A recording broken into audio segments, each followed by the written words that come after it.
foi confrontado com a necessidade de encerrar as escolas, reagiu com muita determinação, com um espírito de iniciativa e também com muito bom senso. Tínhamos um elemento já de si muito facilitador da comunicação, que era o nosso e-mail institucional, já usado por professores, por alunos, por não docentes, com listas de distribuição de e-mail criadas, o que faria com que nesta situação de trabalharmos à distância se comunicasse com relativa facilidade. Recomendou-se também o uso de soluções tecnológicas simples, com as quais todos estivessem familiarizados, nomeadamente o Microsoft Office 365, o Moodle e outras que alguns professores já utilizavam na sala de aula. Logo no início da semana foi necessário definir algumas balizas e diretrizes para nortear a ação, adotar o horário semanal das turmas como referência para o trabalho a realizar, deixar claro que esta nova forma de trabalho não é opcional, todos os professores têm que aderir a este modelo e quem precisar de apoio deve solicitá-lo.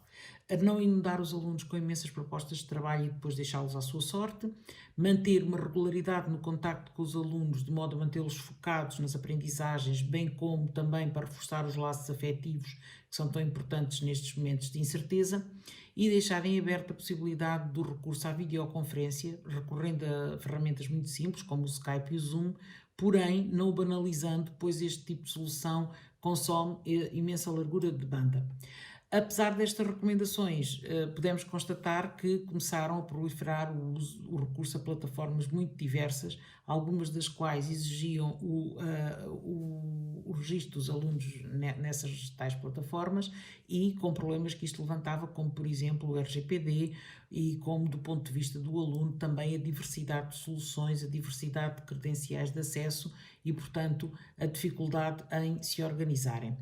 Portanto, criámos uma equipa de trabalho para dar um apoio técnico à definição de uma solução que queríamos que generalizar a todo o agrupamento. Partimos de duas soluções mais usadas, o Microsoft Office 365, nomeadamente o Teams, versus o Moodle. Analisados prós e contras, optámos pelo Teams por, em termos organizacionais, nos permitir uma maior organização. Paralelamente, transmitimos mais algumas orientações, muito baseadas no facto de que o trabalho realizado, o ensino realizado à distância, não tem as mesmas características daquilo que se faz presencialmente em sala de aula e, portanto, os professores deveriam evitar reproduzir o mesmo tipo de trabalho que fariam na sala de aula. Evitar também propor um elevado número de tarefas aos alunos, pois sabemos todos que estávamos em fase de adaptação a este novo modo de vida, mais alguma ansiedade e preocupação que existe da parte de todos. Procurar que as tarefas sejam claras e que sejam centradas em consolidação das aprendizagens, uma vez que introduzir novos conceitos neste modelo implica alguma reflexão, implica partilha, implica co-construção e também ter em atenção o grau de dificuldade das tarefas a propor, evitar tarefas muito mais exigentes, mais difíceis, porque muitos alunos terão logo aí uma barreira e muitos deles não terão uma família preparada ou com condições para os poder ajudar. Depois de 2 semanas de trabalho neste modelo, trabalho árduo, difícil, começaram a emergir, digamos que, 2 grandes preocupações. Por um lado, o tipo de tarefas que privilegiar neste modelo de ensino à distância e, por outro lado, o tipo de avaliação, como é que poderemos fazer a avaliação das aprendizagens dos alunos neste modelo.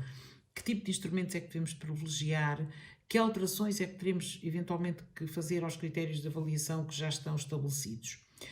Por outro lado, sentimos também a necessidade de reduzir o horário semanal de trabalho com os alunos e definir internamente uma política de sessões síncronas de modo a evitar excessos. Temos alguns constrangimentos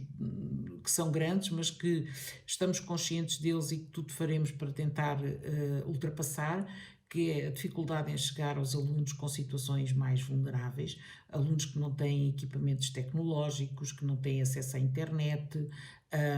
que têm barreiras à aprendizagem, outros que já indiciavam algum tipo de preocupação, como por exemplo ambientes familiares instáveis, falta de assiduidade. Por outro lado, vimos também confrontados com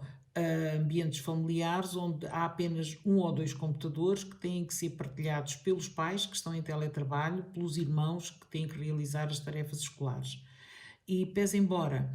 estes momentos de incerteza e de preocupação em que o país vive, em que o mundo vive, estou confiante no trabalho, no caminho que estamos a tentar seguir, com a adesão dos professores, que têm excedido largamente as expectativas, bem como com a boa receptividade que temos tido da parte dos alunos e das suas famílias.